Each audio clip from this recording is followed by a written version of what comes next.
All right, we got the recording. All right, that's always a good thing. Okay, well, I'm gonna share my screen and just get started here. So what we're going to be doing today is kind of looking at a very basic introduction to Google Documents and Google Sheets, and more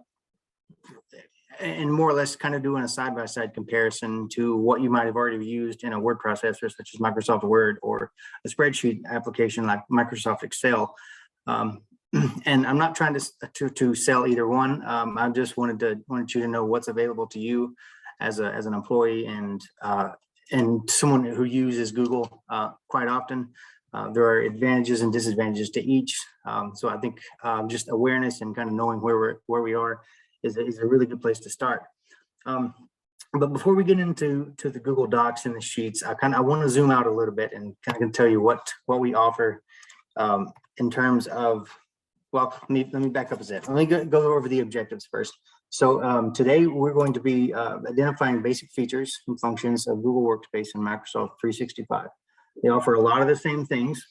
We're going to teach you to access your Google Docs and your Sheets, and we're going to create and share a document, provide an overview of the editing tools, insert an image and format that image, and download and convert the documents and review kind of the Google Sheets and versus Excel formulas and what one person has to offer and what the other one doesn't.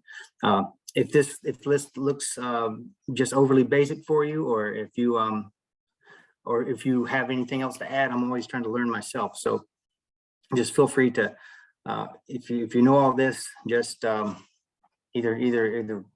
hang with me and maybe learn something else, or give me a hand at the end.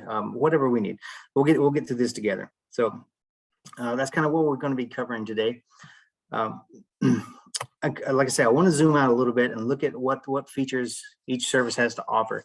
Between Google Workspace and Microsoft 365, it offers a one-stop shop, really, because anything that you would need for productivity and business is going to be in either one. You have business email and shared calendar services such as Google Calendar. Outlook has kind of an email and a calendar built in with online cloud storage. With Google, it's called Google Drive, and Microsoft, it's called OneDrive. They operate the same way, and you have access to both as an employee here. In our case, we have basically unlimited storage, so you really don't have to worry too much about filling up your cloud storage. Communications tools, messaging, online meetings, video conferencing. Google has chat, Microsoft has Teams, and it's all kind of integrated really well.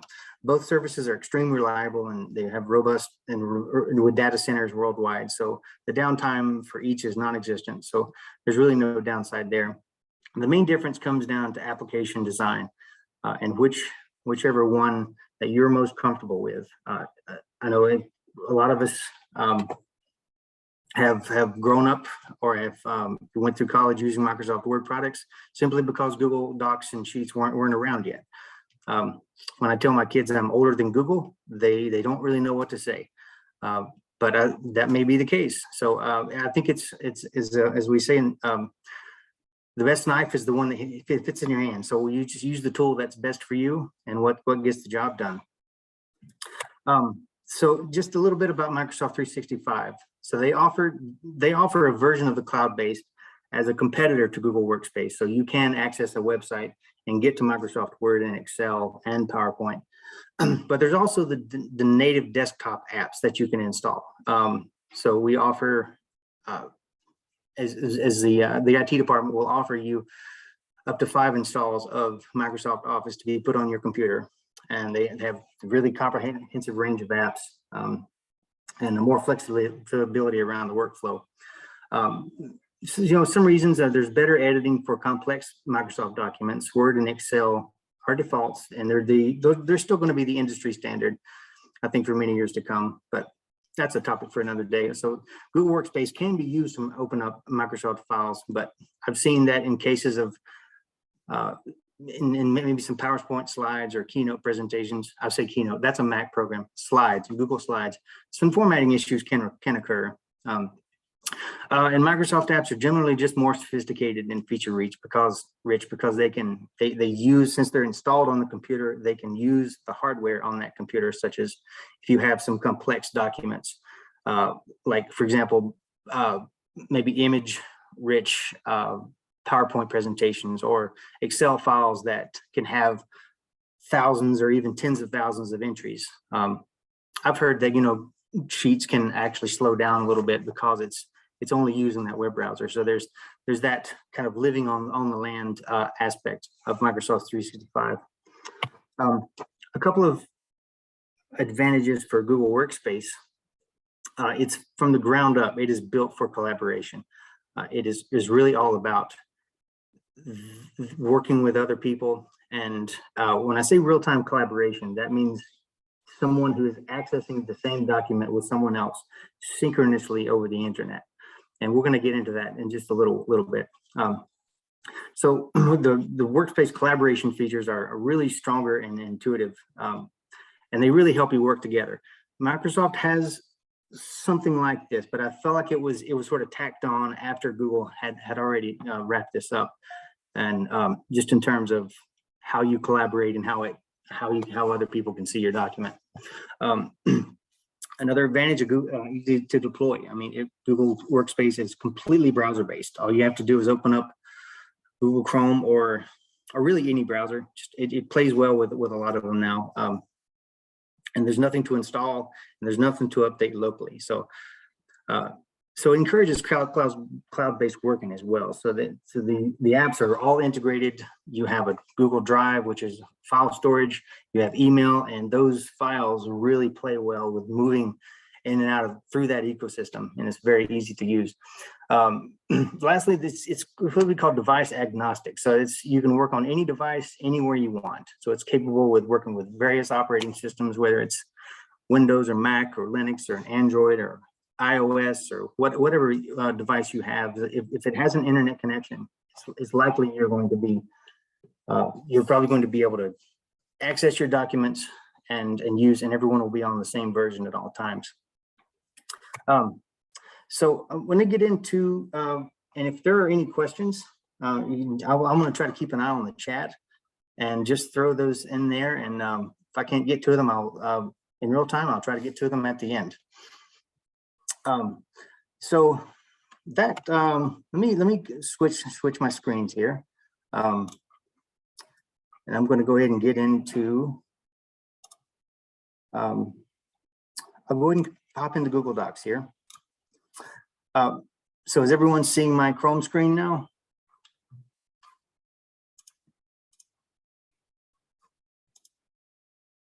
Yes. Okay. Thanks. All right. So there's a couple of ways that you can start. Now there's what we call the, this is, my screen might be black, yours might be white. So this is just a new tab on a Chrome window. So we have up here, if you're signed into Google Chrome with your Blue Ridge email address, you'll have some options up here. This is the official title for this is a waffle. And it makes a lot of sense. There's actually quite a few food references in Google Chrome. There's a waffle. There's these three vertical dots are called a kebab, and then there's also a hamburger icon, which is three vertical lines. So you click on the waffle, and you can go right down into Docs. Okay, and it takes you right to this screen. Yet another way that I find a little quicker, and not everyone might know this, but if you go up to the URL bar and you type in docs.new, it circumvents all the template and all the file selecting, and it just starts you out with a brand new document. So it's kind of a quick way to get there. You can also access your sheets.new to do the same thing, or there's a slides.new. So if you hit any of those buttons, or if you press those, enter those URLs, you can get there either way. So depending on how familiar you are with Microsoft Word and how this is all going to look very familiar to you. I mean, we entered basically into a word processor where we can begin our documents. So just so you know that this is available, if you were to create a new document and you don't want to reinvent the wheel and you kind of are looking for something that's already pre-built, there's actually a fairly robust template gallery well, Blue Ridge Community College has one here, but then there's the general template, which you can have pre-formatted essays and reports and class notes, lesson plans, and it's very similar to Microsoft Word and what's being offered. There's various formatting that you can look at. So I'd encourage you to just go and look at those on your own and see what might work for you. But for now, we're just going to open up a blank document. And so I kind of have just a sample essay that I'm going to paste in here. So we're here. We have just a boilerplate essay that's doesn't really have any language any particular way, but we can see that there's no formatting involved here. And one thing you might notice when you look at the interface is it may not be quite as modern as Microsoft Word, in that Microsoft Word has a ribbon approach to where if you click File, then you'll see the options will change at the top. But this is a little more traditional, and this may or may not be an advantage or a disadvantage for you depending on what you're comfortable with. But they've kind of opted for a little more of an older interface, but I think it's stayed very consistent over the years, and it's easy to see. Here we have a formatting toolbar, which you may or may not be familiar with. I'll just go through this really quickly. You have your undo features, spelling and grammar check, of course, and then there's the paint format button. If you haven't used this, this is one of my favorite tools in all of Docs. So if you have something that's maybe 60-point font, it's italics, and it's going to be a different color. So if you have something like this that you want to set aside, or that you want to copy this formatting, the paint format feature works in a way that it will copy whatever formatting is in this whatever's highlighted. So you can highlight whatever text you want to change, and it copies that formatting over immediately. So it's kind of a good tool. It's a time saving. It's really effective if you are trying to if you copy something from the internet, and a lot of times it will pull over various HTML or any formatting that it has on the website, and it will sometimes throw off the formatting or the spacing of the document. So the paint format button can really come in handy. The other side to that, if you just don't, if you want to get rid of all the formatting, on the other side of this toolbar, there's a clear formatting button, and it will take away all the changes that you just made. So it's really handy for keeping things consistent with what you're seeing here. So if we have the zoom here, this is you can also get there from if you control plus and minus, and that will give you a zoom. We have the headings, which I would encourage you to use if you're typing a paper. Encourage your students to use it, because it not only changes the vision, the look of the document. It also if these are uploaded into my courses, it's an accessibility thing to where the accessibility checker in my courses will actually crawl the document for headings, and it'll say, hey, this document doesn't really have the right formatting. So there are certain rules that you would want to use to this. So if you're having, when I change it to a title, and we want to say this is going to be italics, and so there's a neat thing that you can do. If you go to title and go to update title to match, then it's going to have that formatting wherever you do. So if you apply that, it'll bring the formatting over. Hey Jamie, we've got a question from Laura in the chat. Mm-hmm. Is there a way to copy format to more than one item without the click? Is there a way to copy format to more than one item? Yeah, so that's just going to require a separate action. So you'll just have to you can't do it all in one that I know of. So if you have this being formatted and you want to do multiple instances of that format, you'll just have to copy that and hit the paint formatted button again. So not at one time, but you can do it. Okay, great. Thanks, Sarah. So a lot of these you're probably familiar with the bold italics. I don't need to go into too much of that. I want to get into quickly the hyperlink, which I'm sure a lot of you have done.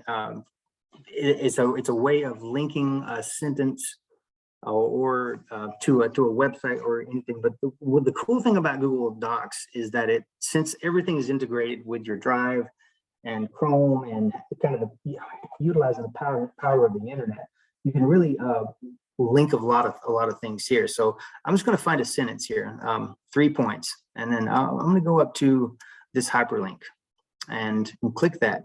So you can see here that I have several options. We have this is actually a Google Sheet that I could link to. So if you have a document that has data that you can't represent accurately in Google Docs, you can easily link to a Google Sheet that you've created. You can link to other docs, or you can really just you can link to YouTube, a video, or anything that's out on the internet. So that's always a good way. So if I just link to YouTube, and then there will be another link to go out to there, it will be right there, and it kind of avoids having a long URL, and I think it just looks a little cleaner. But that's one of the best things about the links. It does more than just websites, so you can link other documents to that. As well, add commenting. This kind of goes into the real-time collaboration aspect of this, and we can get into that a little bit later. Just like Microsoft Word, you have the ability to upload from the computer, and I think Microsoft products have been integrating this for a while. I think starting with Office 2016, they started really using the Bing search to find images. But you have some options here. So if you wanted to upload a computer or search the web, we can. It will bring up a sidebar on the left, or excuse me, on the right, and so we can just search for something. Like something like Google Docs. It's like find an image for that. We'll just have a Google Docs logo, and anything you want to search for, you can just click that, and that's going to put it a very big picture right there. So so you can tell it kind of. Let me zoom out a little bit and see what it did to our formatting. So we have this big image, and there's on the four corners of this. These are some sizing handles, and then you can of course drag those in to fit your document a little bit better. There's also, and I would recommend only using the corners, because if you use the sides, it really starts to stretch the image out, and it gets distorted. So you don't want to mess with the dimensions for the width and the height. The corners will keep that in check. There's the circle at the top that gives you a rotating feature. Personally, I've never used that. I've never had an idea of how to really incorporate that into my documents, but it's there in case you need. So as far as the options, when you hover over the image, you have some options here. Right now it's set to inline text, which it'll just plop wherever you put it, and everything else will move out of its way. There are the next option is probably the most visually appealing to me, in my opinion, but it's a wrap text option, which will allow the text to just sort of recognize that there's an image there, and then it will wrap around it. And that'll happen no matter where you move this in the document. So you have some flexibility there. If it's an image that you want to stand alone, that you really want to draw attention to, I would recommend using the break text feature, because this will actually give it its own white space. However many lines there are between the top and the bottom of the image is where is the amount of space that you're going to have on the left and the right. It's only horizontal space. So that's another way to format this. So we have an option to put it behind text and then in front of text as well. And generally, so these are the three dots. So this is called the kebab, and there's a lot more image options that you have for that. So I'm just going to keep that as wrap text as to not stand out too much. Okay. Oh, we're still good? No, nothing in the chat. All right, good deal. So we've kind of gotten some formatting here. We've got an image put in. So I want to kind of go through if you're anything like me, I love keyboard shortcuts, and I think they have since I started using them, they have really improved my productivity, and I would highly recommend using them. And they all apply here in Google Docs. So but sometimes it's hard to really know what to do. So if you have a Windows computer, if you hit Control and /, now that's the slash next to the right shift key. If you're on a Mac, you can use commands /, and it brings up this nice little window that'll tell you it's pretty comprehensive. Anything that you might need to do in the document. And I'd say they're the ones at the top are, that's really the ones that we use the most. So that's where I'd say 90% of my shortcuts are either Control B, I, or U to underline. And so it's just really handy. And I have a shortcut. I have a screenshot of this in the PowerPoint presentation so that you can get to this later.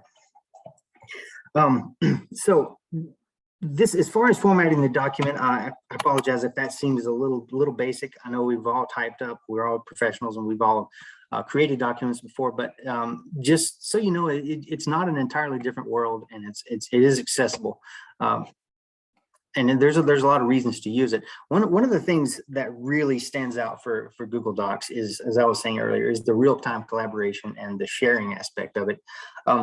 And so to share this document, one thing you can do is let me show you one way to do this first. If you were to type the @ symbol in your document, you suddenly get this menu below, and it will allow you to tag people.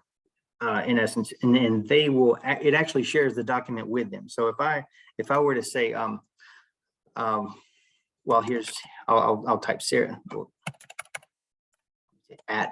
@Sarah. I can type her name, or I could, if I know it's John, I can choose one of these guys. But it's really a handy way to just loop somebody in.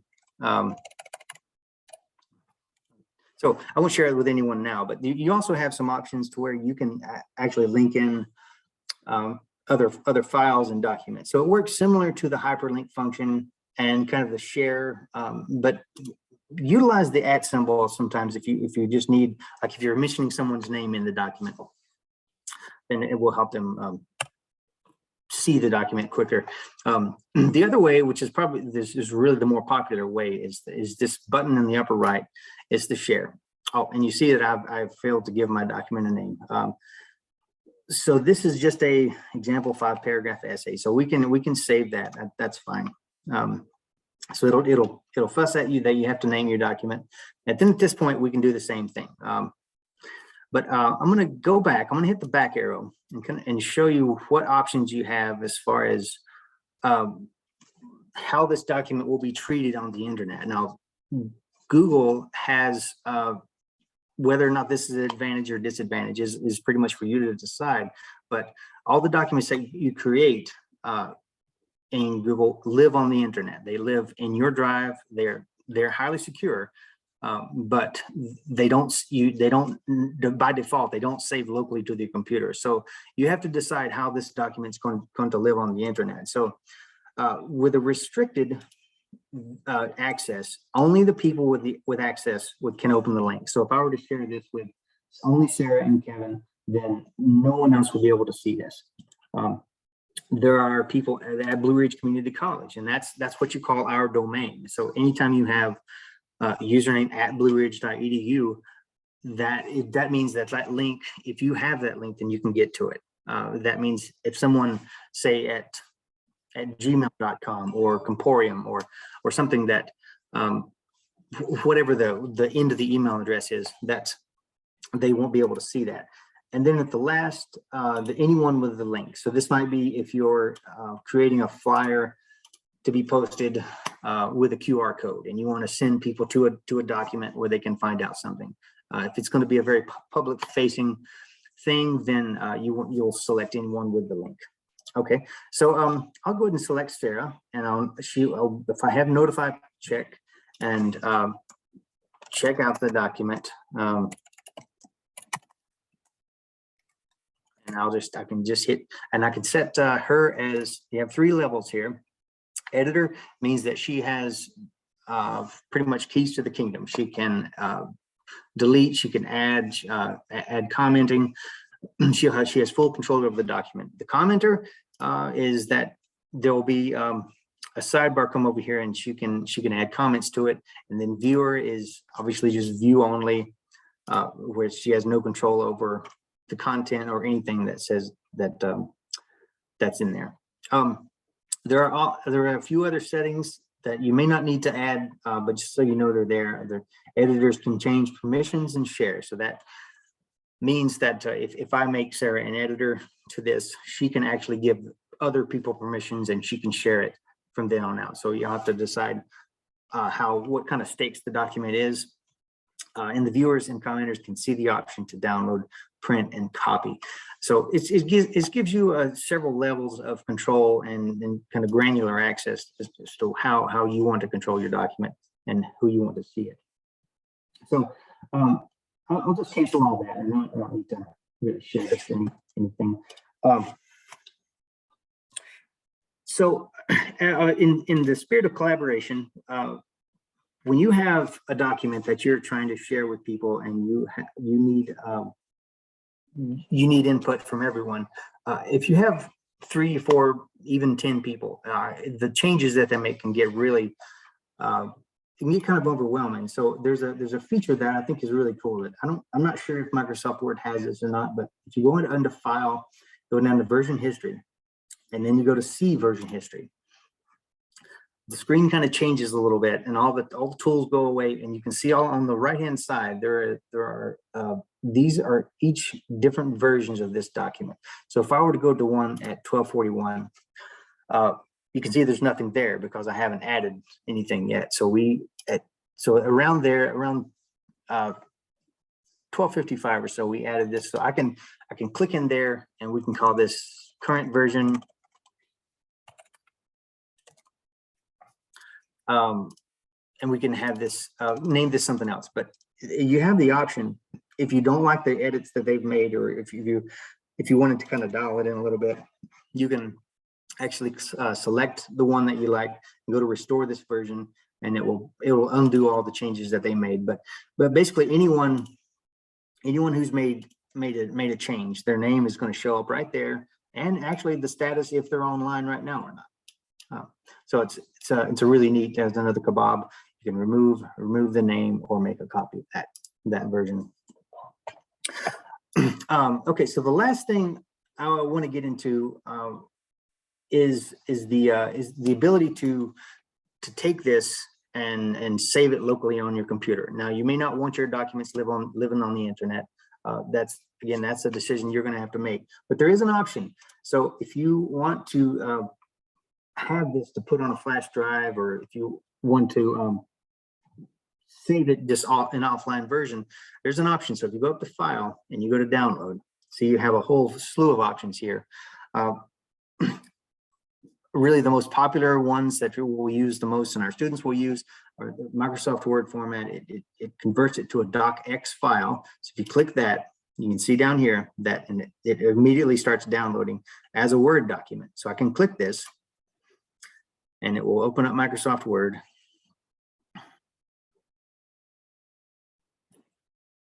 And see all the formatting, it transferred right over. So really, we don't see a whole lot of difference in that. And as well, on the same lines, we have a PDF, which it will convert to. And again, it puts it right in a PDF to where it will either open in your web browser or whatever program you've chosen to open up PDFs. Acrobat Reader is the best practices. So downloading and converting is a pretty powerful tool, just in terms of where it's going to be living. If it's an e-publication that needs to be put on a website, or if it's an HTML that's going to be embedded in some code, or just a plain text without any formatting, you have some options here. So just utilize that feature.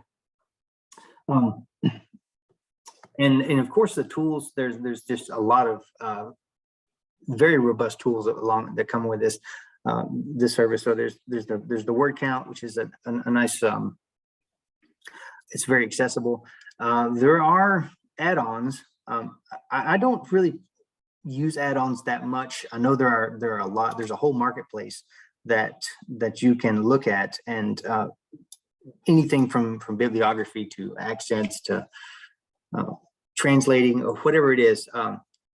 There's a lot of options there, and they're available for Sheets too. But you might want to check with, if you see an add-on that you like, or if you've done some research into it, make sure you check with the IT department before you add anything, because our version of Chrome is managed through. So if you go to it says, if you go up to the menu up here, it says managed by your organization. So some of those things may not be immediately available to download, but they can either whitelist it or install it for you. So just a thought. How we doing? Okay, everybody good? Okay, getting all right. Okay, let me go back to my my PowerPoint here. So we've talked a bit about Google Docs, and I've got this will always all be available as a PDF. So there. So this is just a spread, excuse me, a screenshot of just the labeling on the so that you can have this for a reference. We talked about this. That's a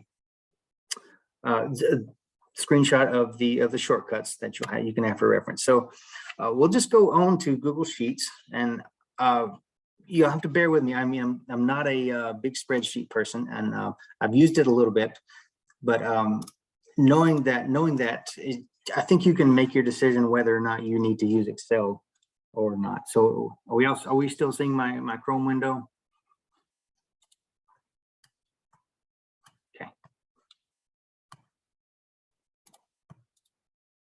Okay, so I'm going to go to sheets.new.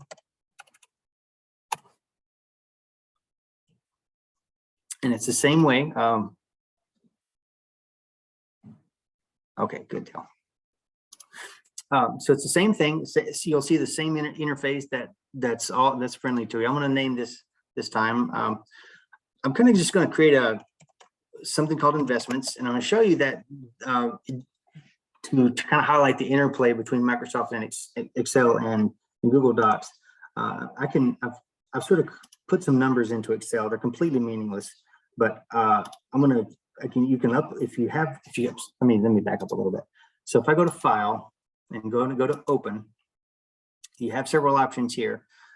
Again, it accesses your Google Drive really easily. So if I go to Upload, I can browse the computer to get into the document. So if I have something called investments, and I created this in Excel. So I'm going to open this. It's going to take just a minute. Okay, so I get this screen that gives me a preview of the document, and it doesn't look great. I know that but we haven't done any formatting. So if we go over to Open With, so we have some options here, but we're just going to go with the standard Google Sheets. So this shows you that if you create something in Excel, or if someone has sent you an Excel document, you'll be able to open it in Google Sheets. And so that close that window. So there's really going to be a lot of the same. They're going to look really similar. So I'll go ahead and zoom in a bit. Okay. So one thing that if you notice what I did, I hit Control- to zoom in a little bit, and watch what happens here on the right, on the right of the toolbar. when you zoom in too much, some of those options go away. So that if you're looking for an adding feature or a merge cell feature, it's likely going to be in this kebab. And that's kind of the see more option. So you have a hyperlink and insert comment. Those same kind of options that you have with Google Docs. So you can just zoom right back out, and there they are. There again. So here we are, kind of looking at some very uninteresting numbers, and you'll see that this, if you've used Excel before, this should all be very familiar. If you click up in the left-hand corner, you'll see that there are these two gray lines. Now, one thing I like to do is to freeze certain rows, and I've always been kind of taking the long way around, but there's this gray bar that you can drag down and put that over the first row. And so no matter how far you drag down, you'll have that first row frozen. You can also do it with columns. Oh, okay, there's a merge cell there. Okay, so it fussed at me there. But you can also do that with columns. Just take the same gray bar and just drag it over. So if you have a long list of things that you want to, so you don't have to keep scrolling back to the top to see your columns, that's a really good good feature. So you'll see this is really more or less endless of the amount of cells and columns and rows that you can create. Down here, there's an ability to organize your data in different tabs. So this is what we call a workbook, and then there are different spreadsheets that you can spread out to here. And of course, this is it's a good way to, if you, depending on what you're doing, you may want to have one worksheet that says data. You can hit the plus sign, and you may want to have another one that says calculations. And then you can go from here, whichever one you want. I was talking with Leah Knowles this morning, and she was really talking about how helpful it is to color code your data, and how much that could it makes visualizing what is what a lot easier. So she would highly recommend this, and I'm going to take her advice on anything because she's awesome. So I'm going to change that to data, or change data to yellow, and change calculations to let's say light blue. So that way, that if I'm looking at either of these, I will be able to really see what belongs where.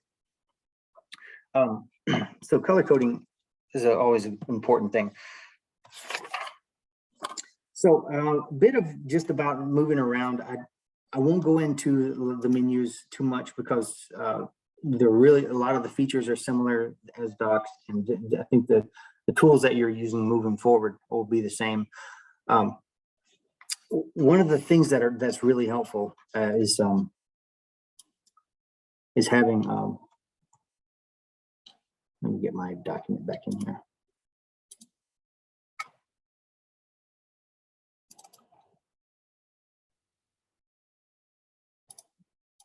Sorry about that. I lost my data.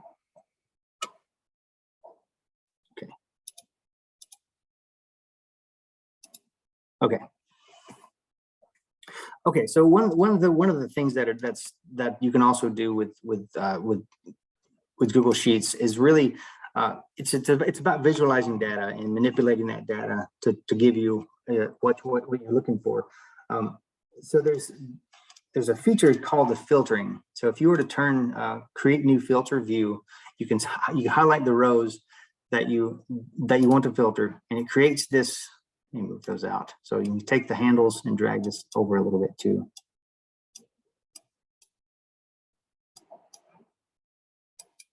Okay. So now this gives you some options as to how you can sort this data alphabetically, or you can search it by the color that you coded. Or there's several options here. It's a pretty handy thing to have around. So if you wanted to have the data sorted from highest to lowest or alphabetically or something, that gives you that option. So again, you go up to you can select the select the rows that you want to choose, and then go to turn filtering. You can create a new filter, or you can rename that filter, whatever you need, however you want to sort the data. In the columns, of course, it's the same. You're going to find a lot of the same features that you do. As far as formulas are concerned, there's you're going to have the sum and average, but down here is a neat little thing. So if you were to select a column, and down here there's a drop down that kind of gives you a quick glance at all the math, and so you're I'm not that familiar with Excel formulas, but if you were to type in sum, which is the addition, you can actually select well, see, I'm good at this. So I'll select these.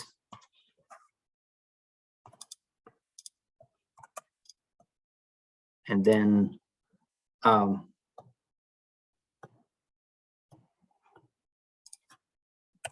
I know that. Well, you have to select the range. I'm not going to mess with that too much, but that's the idea: A2 through A6, and it'll give you the total of those of that same thing here, C3 through C36. So that'll give you the totals for that, and then you can control bold and can format them. As far as the title up here is concerned, you may want to actually go to more cell actions. Once you right click on it, with conditional formatting, and it'll let you choose a different color scale for this, so that it'll put the. So we're going to go.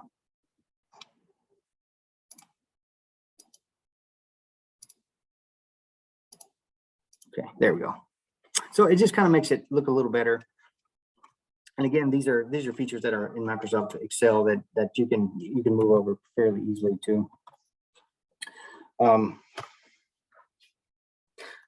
So as far as the program itself is concerned, you really can. There are just a lot of use cases for using either one. If you are looking for powerful formulas that are really complex, that involve a lot of manipulation of data, and you know Excel has some really obscure tools, and it's very powerful as well. I think you can make your decision about which one is best for you, but I think for the most of us, and people like me who are just really the use of Excel is mostly just for observation, and I don't deal in data that much. Google Sheets really does everything that I need it to. Just in terms of what is not in Excel versus what is here. A couple of things that I'm going to go back to my PowerPoint here.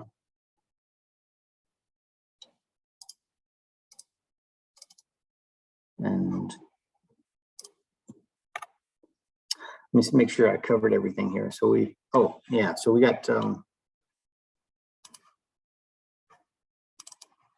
so the number formatting. You can actually have this set to, if you go up to format and number, you can have this set to currency, and it will put in dollar amounts for you right there. And it depends on whatever you have selected, you can format that in a certain way. Yeah. All right.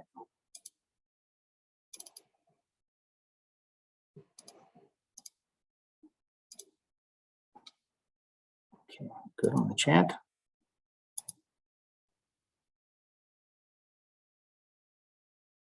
All right. Has everyone seen my PowerPoint slide?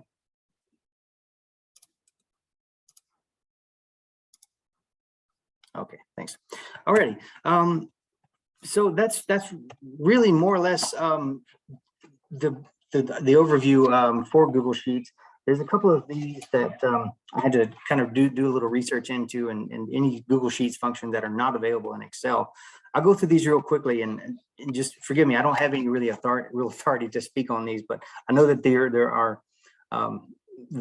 are things in Google Sheets that are not available in Excel, such as first one is array formula, which is really used to, if you're using an if then function, it can search for and find and display data for multiple rows and columns at once. And it'll update in real time. So if you've ever used a pivot table that uses data from another sheet, it will update it all. But the Google Finance is a really cool feature that I played with a little bit earlier. If you're looking for any kind of financial data, it will connect to Google's finance servers, and it will bring back any current or historical financial information, such as, for example, stock prices or exchange rates. So it's fairly neat because it's like a little bit of a Google search that you can put in directly into your sheet. So if you wanted to check the stock price of, say, IBM from the years October 2014 to today, and you select that as a daily rate of how it changed every day, there's a formula that you can put in that will help you, that will find that for you. The image function is really, it's very similar to how you would insert an image, but you have a lot of control as to the mode of how it's inserted and how does it fit the width of the cell. You can set the height within that. So basically, at this point, you're writing code in your formula. So it's fairly advanced, but this is something that maybe you're not able to find in Microsoft Excel. And then finally, the query. This one has a lot of traction. People really like this feature, just in how you can, and how powerful it is, to where you can. It really does find. It's similar to array formula, but again, these are. I think it's maybe just a different way of presenting the formulas as Microsoft Excel. So I'll just kind of go through. There's some advantages. I want to kind of revisit what you should use and what's going to be best for you. Again, with Google, sharing and collaboration are the keys. That's what makes it stand out. They're seen as competitors, but really, as far as the sharing, there's no competition there. The add-ons, it's the same way with Excel. If you have those add-ons that maybe give you the functionality of those complex formulas if you need them, but just again, just check with the IT. If you find something you want, check with the IT department for any whitelisting, and they can maybe even install it for you. And of course, there's working from anywhere with an internet connection with any device. So the Google Sheets, the three disadvantages that you might have, it's just not as powerful at complex formulas. The user interface is arguably dated. I mean, that may be an advantage or a disadvantage depending on what you're used to. And privacy, there's always that aspect of since Excel lives on your computer as an offline application, then anything that you type on there can't be viewed, and versus using Google, where it's saved on Google's cloud server. So it's if you don't want your documents on the internet, you definitely have that advantage. And again, I just put in a screenshot, kind of summarize what you see whenever you open up a new document, and some shortcuts that might be helpful. And I'm just going to stop sharing now, because I think I have kind of gone through everything that I know, and I've hopefully I didn't overstep my bounds with the Excel, because I really don't know that program that well and Sheets. So just want to give you a kind of an overview of what's available to you. It's completely free, and I really do like the Google Docs and Sheets interface. I'm happy to answer any questions. I've stopped sharing my screen, so I hope you can see my face. So just feel free to unmute yourself if I can answer any questions or anything else. Just go ahead and pipe in.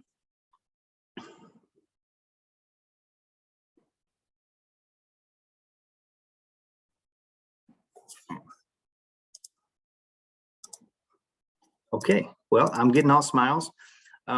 So I really thank everyone for your participation today. Stay warm out there, and hope everything goes. Hope you have a great rest of the week. Bye, everyone.